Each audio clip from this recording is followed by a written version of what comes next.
Hey guys, good morning and welcome to Devbhoomi career point. आशा करता हूँ आप सभी लोग स्वस्थ होंगे, काफ़ी अच्छी आपकी स्टडी चल रही होगी। तो देखिए, आपके जो भी upcoming UK triple SC group C exams हैं, इनके लिए मैंने एक क्रैश कोर्स शुरू किया है जिसमें हम उत्तराखंड जी के सामान्य हिंदी और जीएस के स्पेशल फैक्ट वाली क्लासेस का अध्ययन कर रहे हैं। आज इसी क्रम में हम देखेंगे सामान्य हिंदी स्पेशल फैक्ट क्लास 5। और यकीन मानिए दोस्तों, लगातार अगर आप इन क्लासेस को फॉलो करेंगे तो जितने भी इंपॉर्टेंट फैक्ट हैं या डेप्थ वाले फैक्ट हैं, एग्जाम में कोई भी प्रश्न आपका बनेगा तो गलत नहीं होगा। ठीक है, तो इस सीरीज को आप अवश्य फॉलो करें। इसके अलावा जो हमारी टेस्ट सीरीज आपको दी जाती है यूट्यूब पर उत्तराखंड जी के सामान्य हिंदी और जीएस की, उसको भी आप फॉलो कीजिएगा। री एग्ज़ाम की जैसे ही डेट आएगी, आपका ग्रेजुएट लेवल जो री एग्ज़ाम होना है, उसके लिए इस बार यूट्यूब पर भी मैं कम से कम 10-15 प्रैक्टिस सेट फुल लेंथ आपको दूंगा यूट्यूब पर।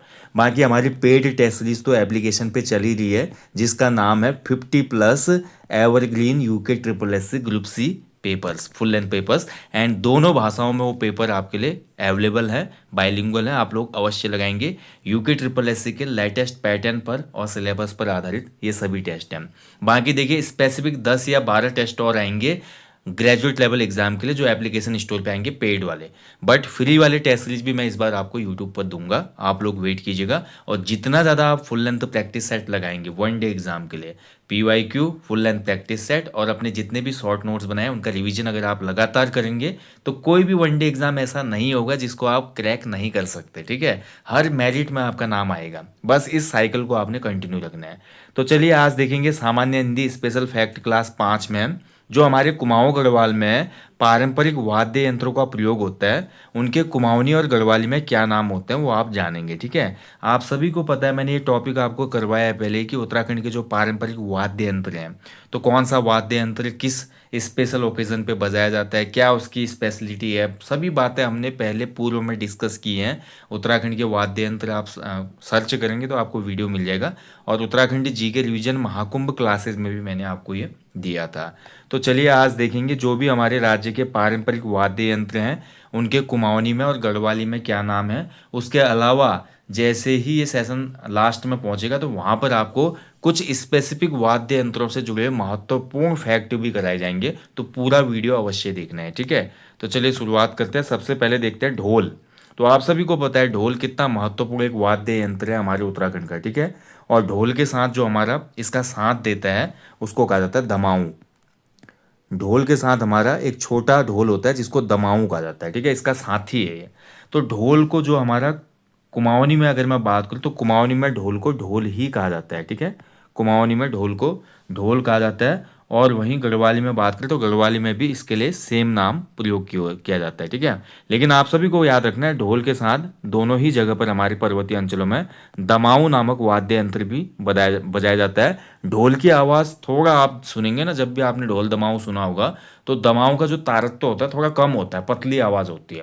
जबकि जो ढोल होता है, ढोल की आवाज़ थोड़ा आपका क्या होती है, भारी होती है। ठीक है, ये डिफरेंस है इसमें। और ढोल बजाना देखिए, जो बड़ा ढोल होता है उसको बजाना काफ़ी ज़्यादा मुश्किल होता है। राज्य में जो ढोल वादक होते हैं, अधिकांश ढोल वादक औजी कहा जाता है उनको। ठीक है, ये भी आपको ध्यान रखना है। औजी औजी जो लोग होते हैं वो ढोल बजाते हैं। ठीक है, और कई बार आपने देखा होगा गाँव में आज भी ढोल बजाते हुए औजी समुदाय के लोग अनाज मांगने के लिए आते हैं। जो पहला अनाज होता है उसका कुछ हिस्सा हमें इन ढोल वादकों को भी देना पड़ता है, जिसको डडवार प्रथा कहा जाता है। आपने पढ़ा होगा गढ़वाल कुमाऊं में इसको डडवार कहा जाता है। ठीक है, कुमाऊं में इसके लिए कुछ अन्यत्र नाम भी हैं, बट मेनली उत्तराखंड में इसको डडवार कहा जाता है। तो डडवार आपको ध्यान रखना है। देखिए, ये ढोल वादक जब भी होते हैं हमारे घर पे आते हैं और हमारी अच्छी कामना के लिए हमारे घर की देहरी पे ढोल बजाते हैं और इष्ट देव का नाम और जो भी हमारे क्षेत्रीय लोक देवी देवता होते हैं उनके नाम के आह्वान के साथ ढोल बजाते हैं, ताकि हमारे घर में हमेशा सुख समृद्धि और शांति बने रहे। और इसके एवज में हमारे जो पूर्वज थे या हमारे जो भी हम देखते हैं पुराने दादा दादी थे, वो लोग इनको अनाज का कुछ हिस्सा देते थे। जैसे धान देते थे, गेहूँ देते थे, मडुआ होता था तो मडुआ देते थे। जो भी चीज़ हमारे आसपास होती थी वो फसल का हिस्सा इनको बहुत सम्मानपूर्वक दिया जाता था। और इनका घर में आना बहुत एक मतलब आदमी को ये लगता था कि जैसे कि देवता का ही आगमन हुआ है घर में। ठीक है, तो इनका घर पे आना, ढोल बजाना बहुत ही शुभ माना जाता है। आज भी पर्वतीय अंचलों के बहुत से गाँव में ये प्रथा कायम है। बहुत सी जगह लुप्त भी हो चुकी है, क्योंकि इनके जो लोग थे जो इस वादन करते हैं ढोल दमाओं का, आज वो लोग भी पलायन कर चुके हैं। हर किसी को रोज़गार चाहिए, एक अच्छी ज़िंदगी चाहिए, तो गाँव में अब कोई बचा ही नहीं है, कौन बजाएगा ढोल वगैरह। तो ये थोड़ा एक चिंता का विषय है। अगला देखिए ढोलक। तो देखिए मंदिर में जब भी हम भजन गाते हैं तो ढोलक बजाते हैं। तो ढोलक को कुमाऊं में कहा जाता है, कुमाऊनी में ढोलुक। ठीक है, ढोलुक, कुमाऊन में ढोलुक कहा जाता है इसको, ढोलक को। और वहीं गढ़वाली में बात करें तो गढ़वाली में ढोलक को ढोलकी कहा जाता है, ढोलकी। ठीक है, बाकी देखिए कुछ अगर मेरे से रह जाता है तो आप लोग कमेंट करते हैं, बड़ा अच्छा लगता है। जैसे लास्ट टॉपिक में भी काफ़ी आपने कुछ बातें मुझे बताई जो रह गई थी। अगला देखिए हमारा वाद्य यंत्र तुरही। तुरही जो वाद्य यंत्र है इसको कुमाऊनी में कहा जाता है तुरई। ठीक है, तुरई, कुमाऊनी में इसको तुरई कहा जाता है, या इसको तुतुरी भी कहा जाता है, तुतुरी, तुतुरी बाजी कहते हैं, तुतुरी। और वहीं गढ़वाली की मैं बात करूँ तो गढ़वाली में हमारा तुरही को जो कहा जाता है वो तुरई कहा जाता है। ठीक है, अभी सब्जी वाली तुरई नहीं है, ध्यान रखना, बजाने वाली है। अगला देखिए नगाड़ा। तो नगाड़ा देखिए ढोल का जैसा ही होता है, लेकिन ढोल ऊपर से मार के बजाया जाता है, तो नगाड़ा साइडों से, जैसे ढोलकी होती है वैसे टाइप का नगाड़ा होता था। और नगाड़ा बजाने के लिए मैंने आपको बताया था ना, उत्तराखंड में मध्यकाल में नगाड़ा बजाने के लिए एक पद था जिसका नाम था चोपदार। चोपदार जो होता था नक्कारा होता था, नक्कारा। ठीक है, नक्कारा यानी कि नगाड़ा बजाने वाला। और ये सभी मुरादाबाद से लाए गए थे चंद शासकों के द्वारा, मैंने स्पेशल फैक्ट क्लास में आपको कराया था। तो नगाड़ा जो है इसको कुमाऊनी में क्या कहता है, दमो। ठीक है, दमो, दमो, नगाड़ा को ही दमो या दमू, और इसको नांगड़ भी कहा जाता है, नांगड़। ठीक है, ध्यान रखेंगे, नागढ़, नागढ़। ठीक है, नागढ़ भी कहा जाता है इसको। और वहीं अगर मैं बात करूं इसी नगाड़े को गढ़वाली में क्या कहा जाता है, तो गढ़वाली में इसको दमामा कहा जाता है। ठीक है, दमामा। अगला देखिए घंटा। एक तो होती है छोटी घंटी जो हम पूजा पाठ के समय बजाते हैं हाथ में लेके, ठीक है, और एक होता है मंदिर में लगा हुआ जो घंटा होता है, बड़े बड़े घंटे आपने देखे होंगे। अगर बात करो इस घंटा की तो घंटा को आपका कुमाऊनी में कहा जाता है घंट। ठीक है, और वहीं गढ़वाली की अगर बात करें तो गढ़वाली में इसको घंटा ही कहा जाता है। ठीक है, चलिए आगे देखेंगे अगला वाद्य यंत्र। अगला देखिए घंटी, जो कि मंदिर में जब भी हम सामान्यतः पूजा पाठ करते हैं तो उसमें घंटी बजाते हैं। तो घंटी को हमारा कहा जाता है कुमाऊनी में घाट। ठीक है, घाट कहा जाता है कुमाऊनी में, घाट। और वहीं गढ़वाली में बात करें तो घंटी को घंटी ही कहा जाता है। मैंने लास्ट टॉपिक में भी आपको क्लियर किया था कि गढ़वाली भाषा जो है हमारी, या गढ़वाली बोली जो है, गढ़वाली बोली के अधिकांश शब्द हिंदी से ज्यों के त्यों लिए गए हैं, कुमाऊनी में उनका विकृत रूप आपको देखने को मिलता है। ठीक है, अगला देखिए बांसुरी। तो बांसुरी के लिए कुमाऊनी जो शब्द है वो है मुरली। ठीक है, इस पे गाना भी है एक, कैले बाजे मुरुली पालूरी काटेमा। तो ये गाना जब आप सुनते हैं तो बड़ा मज़ा आता है। ठीक है, तो उसमें एक मौसम विशेष का वर्णन करते हुए बोला गया कि उस समय मुरली कौन बजा रहा है यार, मुझे अपनी मायके की याद आ रही है। विवाहित स्त्रियों को बहुत ज़्यादा भाव विभोर हो जाती हैं वो जब वो मुरली की आवाज़ सुनते हैं। ठीक है, तो मुरली कुमाऊनी में कहा जाता है किसको, बांसुरी को। और बांसुरी को यहाँ पर गढ़वाली में कहा जाता है क्या, आपका मुरली। ठीक है, मुरली। देखिए थोड़ा अंतर है मात्राओं का। और इसके अलावा अन्य मैं शब्द की बात करूँ तो बांसुरी को बंसरी भी कहा जाता है कुमाऊनी में, बंसरी, बंसरी बाजी कहते हैं। ठीक है, और गढ़वाली में देखिए आपका बांसुरी भी कहा जाता है, सेम बांसुरी, लेकिन छोटी की मात्रा। अगला देखिए मंजीरा। तो मंजीरा जो है हमारा काफ़ी जगह आपने देखा होगा बजाते हुए मंजीरा बजाया जाता है। ठीक है, तो मंजीरा को कुमाऊनी में कहा जाता है मंजीर, कुमाऊनी में इसको मंजीर कहा जाता है, या बोल सकते हैं कि मजीर भी कहा जाता है इसको। और वहीं गढ़वाली में इस मंजीरा को कहा जाता है क्या, मजीरी, मजीरी। ठीक है, बहुत महत्वपूर्ण है, अच्छे से याद रखें। देखिए अपनी संस्कृति को जान रहे हैं, साथ ही एग्जाम के महत्वपूर्ण फैक्ट भी याद हो रहे हैं, तो इससे बेहतर क्या होगा। ठीक है, अगला देखिए मसक बीन, वेरी इंपॉर्टेंट बोलूँगा मैं, एक म्यूजिकल इंस्ट्रूमेंट उत्तराखंड की संस्कृति में। कुमाऊनी अगर छोलिया डांस की बात हो उसमें मसक बीन ना हो तो बात नहीं बनेगी। गढ़वाल में कोई शादी या अगर गढ़वाल राइफल्स का कोई इवेंट हो वहाँ पर अगर मसक बीन ना बजे तो कोई मज़ा ना आए। तो कुमाऊं, कुमाऊं रेजिमेंट हो, गढ़वाल राइफल्स हो, कुमाऊं के वैवाहिक कार्यक्रम हो गढ़वाल में हो, तो मसक बीन का जो प्रयोग है बहुत महत्वपूर्ण है, आपने देखा होगा, और एक अलग मज़ा आता है। ठीक है, तो मसक बीन को जो है हमारा कुमाऊनी में बीण भी कहा जाता है, खाली बीण। ठीक है, बीण के अलावा इसका नाम अलग है, मसक बीण, मसक वीण। ठीक है, मात्रा विशेष का अंतर हो जाता है। वहीं मसक बीन को गढ़वाली में सेम बोलते हैं, मसक बीन। ठीक है, गढ़वाली में ज़्यादा कॉम्प्लिकेट नहीं है, शब्द जो है सेम है। अगला देखिए मोछंग। तो मोछंग जो वाद्य यंत्र है हमने पढ़ा था, मोछंग को वीणाई भी कहते हैं, ये आपको ध्यान रखना है। मोचंग जो है इसको कुमाऊनी में वीण कहते हैं, वीण या वीणाई। इसके अलावा इसका कुमाऊनी में नाम है सेम, मोचंग ही कहा जाता है, ठीक है। और इसके अलावा गढ़वाली की बात करें तो गढ़वाली में जो मोचंग हमारा वाद्य यंत्र है इसको सेम मोचंग ही कहा जाता है। तो खासकर जो पशु चारक वगैरह हैं वो इसको बजाते हैं मोचंग को। अगला देखिए सारंगी। सारंगी को कुमाऊनी में कहा जाता है सारंगी ही, सारंगी वाद्य यंत्र को, कोई विशेष नाम नहीं है। और गढ़वाली में भी इसको सेम सारंगी ही कहा जाता है, ठीक है। चलिए आगे देखेंगे। अगला देखिए बड़ा डमरू। एक तो होता है छोटा डमरू और दूसरा होता है बड़ा डमरू। देखिए छोटा डमरू जो होता है आपका, छोटा डमरू लगभग एक हिसाब से डमरू ही उसको स्थानीय भाषा में कहा जाता है। लेकिन जो बड़ा डमरू होता है, ठीक है, बड़े डमरू को कुमाऊनी में कहा जाता है डोर। और ये डोर स्पेशली बजाया जाता है जब जागर वगैरह लगाए जाते हैं। जागर में है ना, थाली के साथ साथ डोर भी बजाई जाती है, आपको ध्यान रखना है। तो ये डोर क्या होता है, बड़ा डमरू होता है। और गढ़वाली में भी इस बड़े डमरू को डोर ही कहा जाता है, ठीक है, बहुत इंपॉर्टेंट है। देखिए अगला देखिए हुड़का। आप देखिए कुमाऊनी संस्कृति की बात करें, दानपुर पेटी की बात करें, ठीक है, तो वहाँ पर हुड़के का नाम ना आए ऐसा तो हो नहीं सकता। हुड़का जो है स्पेशली जो एक हमारा उत्तराखंड में हुड़की बॉल होता है, तो हुड़की बॉल के समय इसको बजाया जाता है। इसके अलावा चांचरी जब लगती है हमारी, है ना, तो चांचरी के समय भी हमारा हुड़का बजाया जाता है। तो बहुत सी जगह पर जब भी हमारी जगह रिंग डांस वगैरह जो होते हैं कुमाऊनी अंचल में आपने पढ़ा है, तो हुड़की बॉल हो गया, चांचरी हो गया और ठुल खेल हो गया, इनमें सभी में क्या होता है आपका हुड़का बजाया जाता है, खेल लगाना जितना भी होता है। तो हुड़का जो है हमारा, इसको कुमाऊनी में कहा जाता है हुड़के को हुड़ुक। कुमाऊनी में इसको क्या कहा जाता है, हुड़का, ठीक है। और गढ़वाली में हुड़का को कहा जाता है हुड़को, हुड़को, ठीक है, हुड़को, ध्यान रखेंगे। तो हुड़का क्या होता है, सिंगल डमरू टाइप का होता है। डमरू दोनों साइड होता है ना, हुड़का केवल एक ही साइड होता है, एक ही साइड से बजाया जाता है, इसकी थाप दी जाती है। और खासकर जो हमारी बागेश्वर की ऊपरी पेटियां हैं, तो वहाँ पर हमारा खासकर जैसे कपकोट की बेल्ट है, दानपुर की पेटी है, वहाँ पर जब भी धान की रोपाई होती है ना, तो उस समय हुड़का बॉल गीत गाया जाता है। हुड़का बॉल गीत गाते समय एक व्यक्ति हुड़के की थाप पर कोई लाइन बोलता है, तो उसी को जो भी रोपाई लगाने वाले पुतारी होते हैं दोहराते हैं। तो ये बड़ा ही एक मज़ेदार सीन होता है, अगर आपने लाइव देखा होता तब आपको पता चलता है।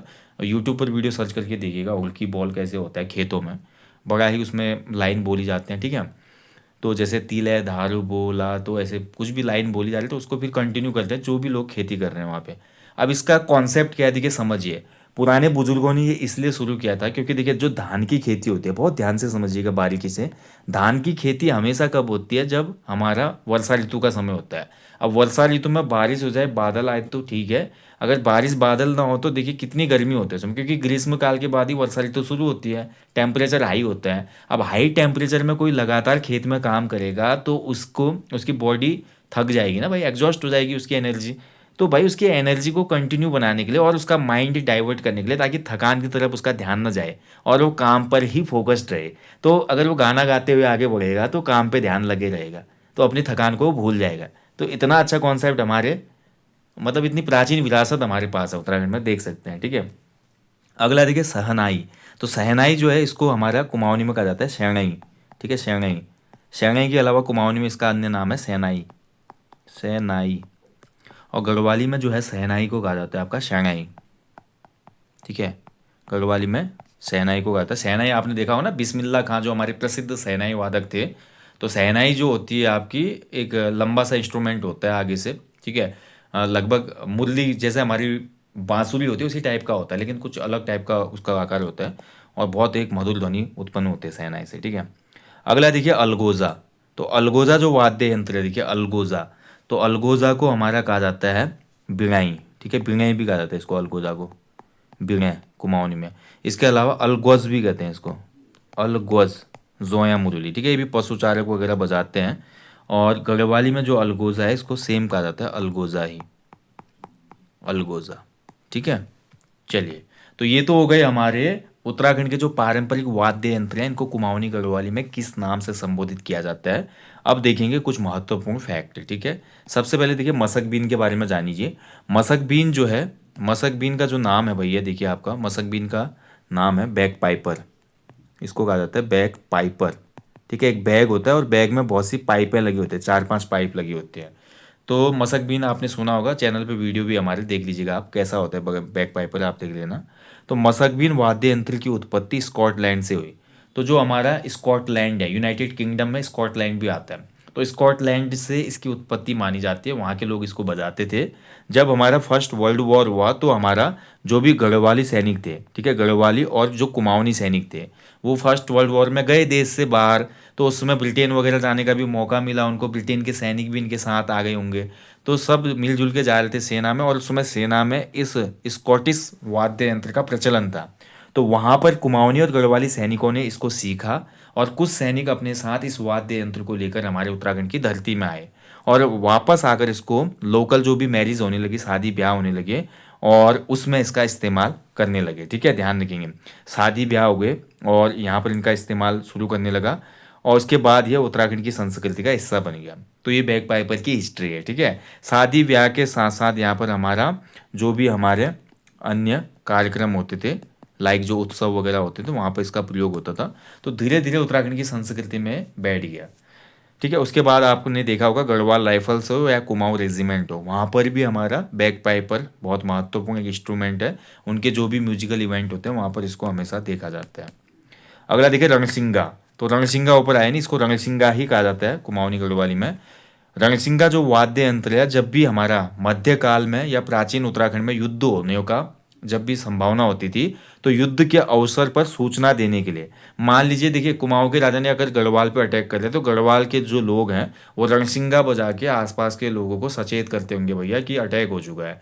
ऐसे जब गढ़वाल अटैक करता होगा कुमाऊं पे या गोरखा अटैक करते होंगे, तो ऐसे रणसिंगा बजा के, यानी कि एक युद्ध सूचक वाद्य यंत्र था ताकि लोगों को अवेयर किया जाए। ठीक है, वर्तमान समय में जो हमारा रणसिंगा है, अब युद्ध में तो यूज होता नहीं क्योंकि युद्ध होते नहीं, और वर्तमान समय में जो हमारा वाद्य यंत्र जो है रणसिंगा, ये देव यात्रा। अब देव यात्रा का मतलब क्या है, जैसे मान लीजिए देव यात्रा, जैसे उत्तराखंड की धार्मिक यात्रा है, नंदा राज यात्रा है, उसके अलावा हम देखते हैं छिपला केदार यात्रा है जो कि आपकी कुमाऊं क्षेत्र में होती है, पिथौरागढ़ जनपद में। ऐसे हमारी हिल यात्रा है, किसी भी प्रकार की जो देव यात्रा है उसके दौरान इसको बजाया जाता है। उसके अलावा वर यात्रा में भी इसको कहीं कहीं बजाया जाता है। वर यात्रा मतलब जहाँ भी शादी ब्याह हो रहा है, जहाँ से बाराती जा रहे हैं, ठीक है, वर पक्ष की तरफ से, तो वहाँ पर इसको बजाया जाता है। अगला देखिए भंकोरा। तो रणसिंगा और भगोरा को काफ़ी लोग एक ही जैसा समझते हैं। भंकोरा को देखिए कुमाऊनी में भंकोर भी कहा जाता है, भकोर। ठीक है, भकोर। तो भंकोर या भंकोरा जो होता है, इस वाद्य यंत्र का प्रयोग देवताओं के पूजन में होता है।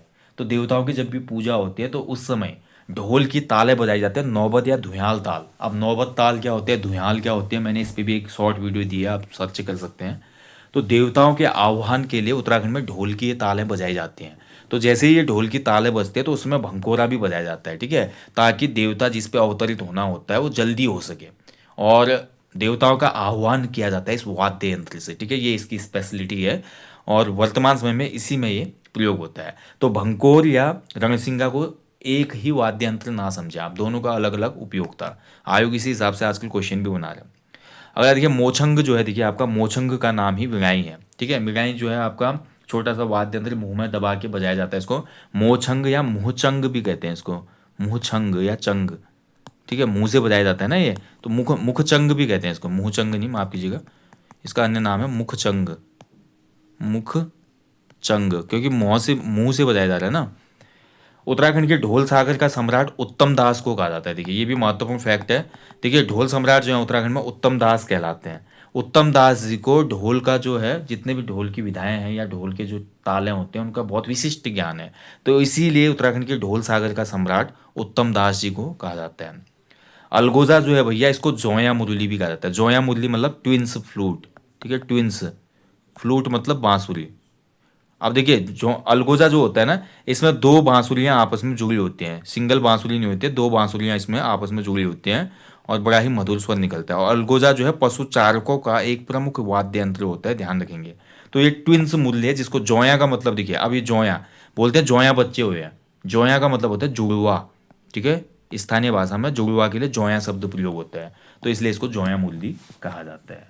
ओके, चलिए, तो दोस्तों ये था आज का टॉपिक, जिसमें हमने देखा हमारे जो पारंपरिक वाद्य यंत्र हैं इनको कुमाऊनी गढ़वाली में किस नाम से संबोधित किया जाता है। यहीं पे सेशन को मैं समाप्त करता हूं दोस्तों। सेशन अच्छा लगा, मेहनत अच्छी लगी तो एक लाइक करना, शेयर करना और चैनल को सब्सक्राइब करना ना भूलें।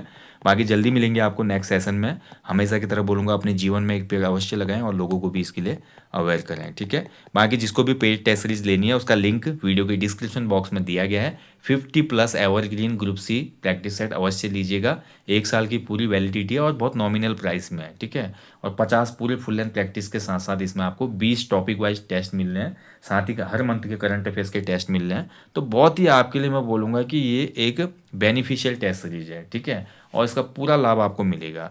बाकी जल्दी मिलेंगे। अगर आपका कोई भी फीडबैक हो, कोई भी वैल्यूएबल आप जानकारी देना चाहते हैं तो कमेंट बॉक्स आपके लिए हमेशा खुला है। मैं आपसे निवेदन करूंगा कि अपना बहुमूल्य कमेंट कमेंट बॉक्स में अवश्य दें। Thank you for watching. जय हिंद, जय देवभूमि।